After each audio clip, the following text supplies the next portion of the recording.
We start tonight with something that feels a bit like a physics problem, or maybe more like a ghost story about the machinery of American life, the kind of machinery you never actually think about until it starts making a very specific, very expensive grinding sound. If you look at the map of the United States, there are certain landmarks we all recognize, right? We have the monuments in D, C, we have the Golden Gate Bridge, and then, statistically and geographically speaking, we have the blue and yellow rooftops of the roughly 4,700 Walmart stores that dot this landscape. Now, we don't usually lead the show with retail logistics because, frankly, logistics are boring until they aren't. Until the thing that makes the American middle-class lifestyle possible, the big box bargain, begins to structurally dissolve before our eyes. For 40 years, there has been a quiet, unspoken social contract in this country. It went like this. We, as a nation, decided to stop being a country that primarily makes things and decided to become a country that consumes things at a scale never before seen in human history. We let the textile mills in the Carolinas go dark. We let the electronics plants in the Midwest rust over. And in exchange for that painful loss of industrial identity, we were given a consolation prize, the always low prices guarantee. It was the Walmart doctrine. You might not have that factory job anymore, but your toaster costs $15 and your kids' school supplies cost less than a sandwich. That was the deal. That was the era of hyper-globalization. But what happens, and this is the question we are staring at tonight, what happens when the federal government decides to unilaterally revoke that contract? What happens when a new administration arrives with a specific, aggressive, and some would say ideological obsession with tariffs, and they decide to place a massive, multi-billion-dollar toll booth at the water's edge? We are currently seeing reports that Walmart, the single largest private employer in America, is looking at the new Trump administration's universal tariff proposals, 10, 20, even 60% on goods from China, and they are effectively saying the math no longer works. This isn't just a corporate temper tantrum. This is a systemic rejection of a new economic reality. Because when you hear the word tariff, the rhetoric from the White House is often about making China pay. It sounds tough. It sounds like a victory. But in the actual physical world of invoices and shipping containers, China doesn't pay that tax. The company bringing the goods across the border pays it. And when that company is Walmart, a business that operates on profit margins so thin you could practically see through them, they have a very limited set of choices. They can't just absorb a 20% tax on every pair of jeans and every gallon of motor oil.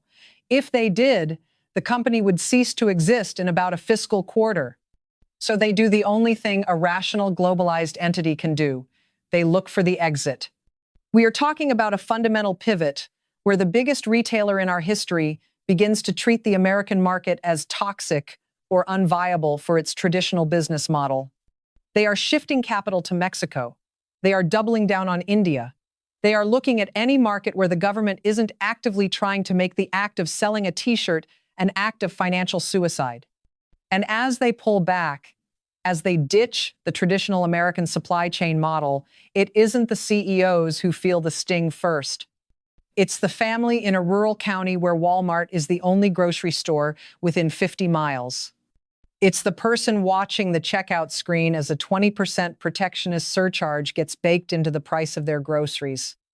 We are watching the dismantling of the American standard of living, not by accident, but by design, under the guise of a trade war that the consumer is currently losing.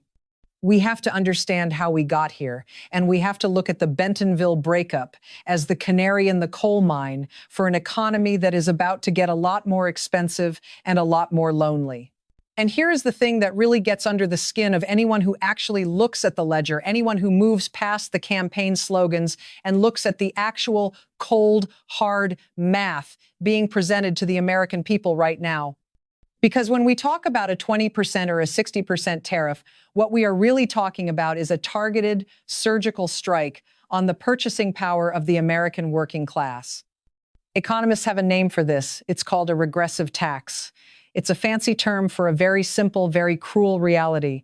It is a tax that hits the person with the least amount of money the hardest. If you are a billionaire sitting in a penthouse in Manhattan, the fact that a pack of Hanes socks or a gallon of milk at Walmart just went up by 20% is a rounding error. You literally won't notice it. But if you are a single mother in a suburb of Des Moines and you are balancing your checkbook to the penny to make sure you can afford both the rent and the school lunch program, that 20% increase is a categorical emergency. It is the difference between having a full pantry and having an empty one. And this is the fundamental irony of the current political moment. The very people who were promised that America first meant their lives would get better are the ones being handed the bill for this trade war. Walmart knows this. They have the best consumer data on the planet. They know exactly how much pain their customers can take before they stop buying. And what they are seeing in their 2026 forecasts is a cliff. So, what does a global behemoth like Walmart do when the American market becomes a high-cost, high-friction zone of political interference? They don't just sit there and wait to go bankrupt. They pivot. They look at the map and they see that while the U.S. is building a wall of taxes around itself, other markets are open for business. We are seeing Walmart pour billions into Mexico, expanding their Walmex footprint, opening thousands of new bodega stores, and deepening their roots in Central America. We are seeing them double down on India, aiming to source $10 billion in goods from there by 2027 through their Flipkart and PhonePe ecosystems. They are essentially saying to the U.S. government, if you want to make it impossible for us to be the low-price leader here, we will take our low-price leadership elsewhere. They are shifting their supply chains, moving production from China, not to Ohio, as the tariff architects hoped, but to Vietnam, to India, and to Mexico. They are bypassing the U.S. consumer because the U.S.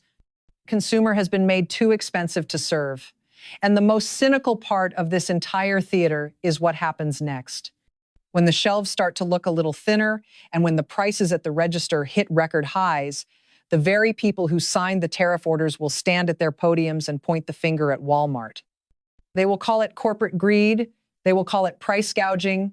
They will use the company as a convenient villain to distract from the fact that it was their own policy, their own tax on imports that broke the machine. They broke the leg, and now they want to yell at the person who isn't walking fast enough. We are witnessing a strategic retreat of the American consumer from the global stage.